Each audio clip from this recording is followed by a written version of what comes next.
আমি ইউটিউব চ্যানেলের জন্য গল্প রেকর্ডিং করছিলাম। তো হঠাৎ করে মনে হলো তোমাদের সেদিনকে বলেছিলাম যে জিকোর ঘটনাটা তো বলেছিলাম, জিকোকে আমি কিভাবে পেয়েছি। আর বলেছিলাম জুডোর ঘটনাটা আমি পরে বলবো। হ্যাঁ, তো জুডোকে তো আমাকে ভগবান এমনিই দিয়ে দিয়েছে আমি বলেছিলাম।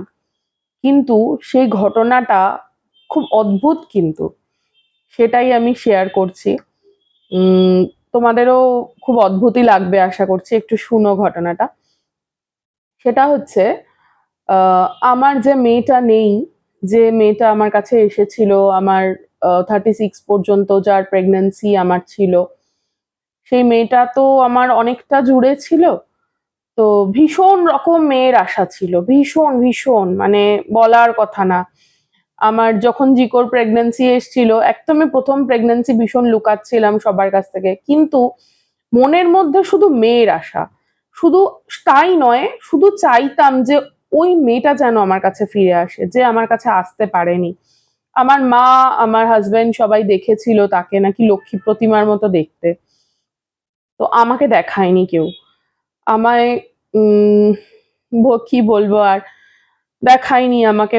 ডাক্তার বারণ করেছিল যে আমি সহ্য করতে পারবো না, সেই জন্য দেখায়নি। তো ভীষণ রকম চাইতাম যে ওই মেয়েটা আমার কাছে আসুক ফিরে। তো জিকো যখন হলো, তো তখন এক তো প্রচন্ড আনন্দ যে আমি একটা সন্তান হাতে পেয়েছি, তার থেকে তো বড় কিছু হয় না।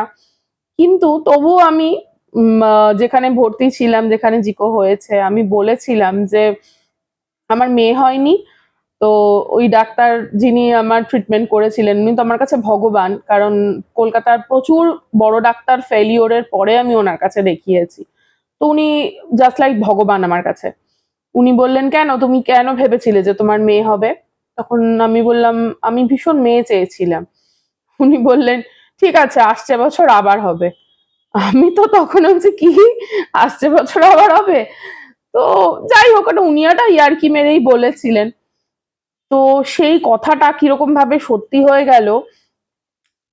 ঠিক জিকোর তখনও 2 বছর হয়নি, আমি জানতে পারলাম আমি প্রেগনেন্ট।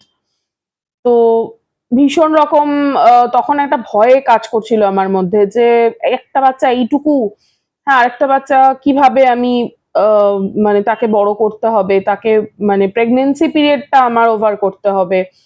তো ভীষণ ভয় পেয়েছিলাম। তো আমার যিনি ডক্টর ছিলেন, উনি বলেছিলেন, দেখো, তোমার তো ভীষণ কষ্টের বেবি, এটা তুমি চেষ্টা করো এই বেবিকে রাখতে, আর কোনো অসুবিধা হয়তো হবে না। যেই প্রবলেম গুলো তোমার আগের প্রেগনেন্সিতে ছিল, এই প্রবলেম গুলো হয়তো এই প্রেগনেন্সিতে হবে না। তো দেখা যাক কি হয়। তো আমি বললাম যে আমাকে তো আগের প্রেগনেন্সিতে, পুরো জিকোর প্রেগনেন্সিতে যেন আমার পুরো শুয়ে, টানা শুয়ে থাকতে হতো।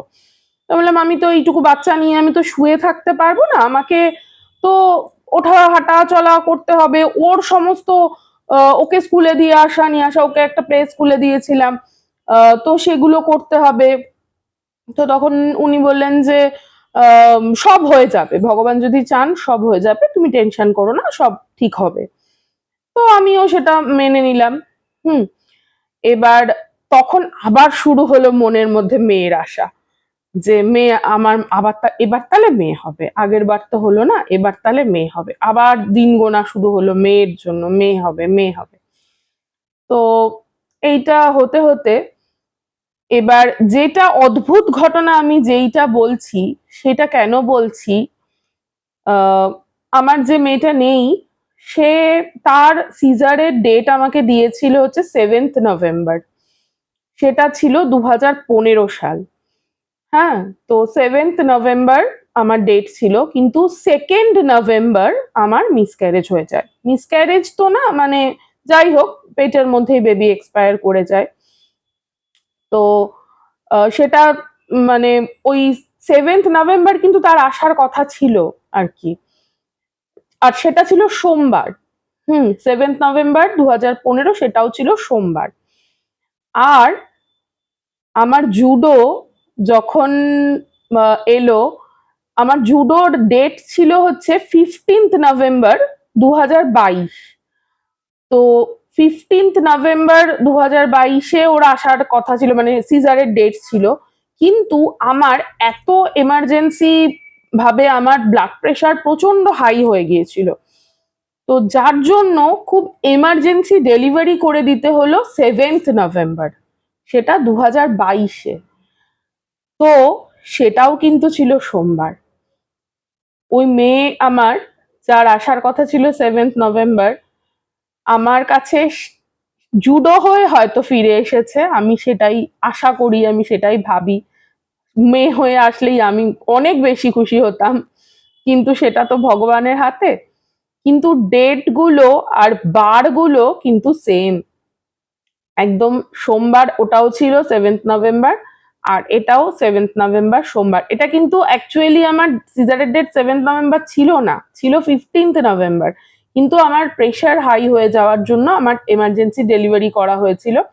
আর সেদিনকে ছিল জুডোর আসার দিন, ছিল হচ্ছে রাস পূর্ণিমা। হ্যাঁ, তো রাস পূর্ণিমার দিন আমি হাতে পেয়েছি ওকে। তো এইটাই অদ্ভুত ঘটনা ভগবান আমাকে দিয়েছেন।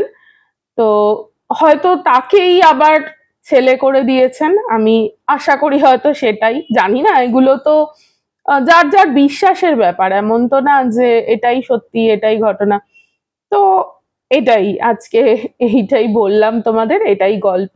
অনেক বড় হয়ে গেল ঘটনাটা বলতে গিয়ে, তো এটাই গল্প।